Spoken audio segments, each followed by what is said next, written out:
Today we're going to talk about step 8, meals and menu planning. We're going to help you solve the question, what's for dinner? So to start with, we want to talk about freezer meals. The easiest way to do freezer meals is to just make 2 of your meal. So say you're making lasagna for dinner, you'd make 2 lasagnas, and then you eat one that night and you would put one in the freezer for later.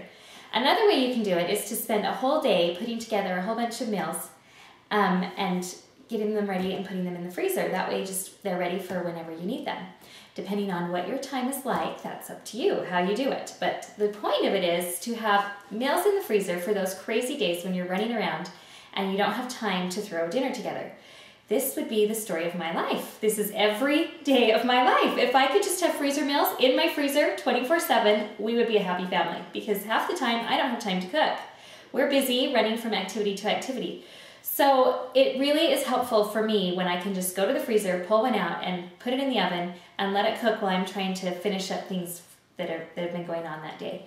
So, like I said, you can either do this all in one day, or you can just make 2 of your meals when you're making a meal every night for a while, and you'll have some backup freezer meals for those times when you're in an emergency and you really don't have time to cook. Another thing that works really well is cooking in bulk. And to do this, you just watch your sales at the grocery store. When your chicken goes on sale for really cheap, buy a whole bunch of it in bulk. Or you can buy it at Costco if you have a card to Costco, or Sam's, or wherever you can get it at a low price. Buy it and put it in your freezer. Bring it home.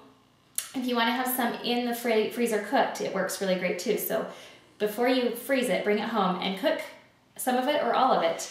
Cut it up into pieces, cook it in strips, however you want to use it, however you use it in your recipes.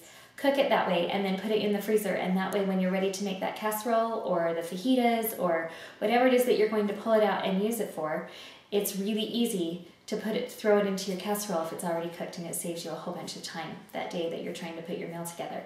And it saves you a whole lot of money because you've bought it when it's on sale and you've bought it in bulk, so you know that it's always there in your freezer.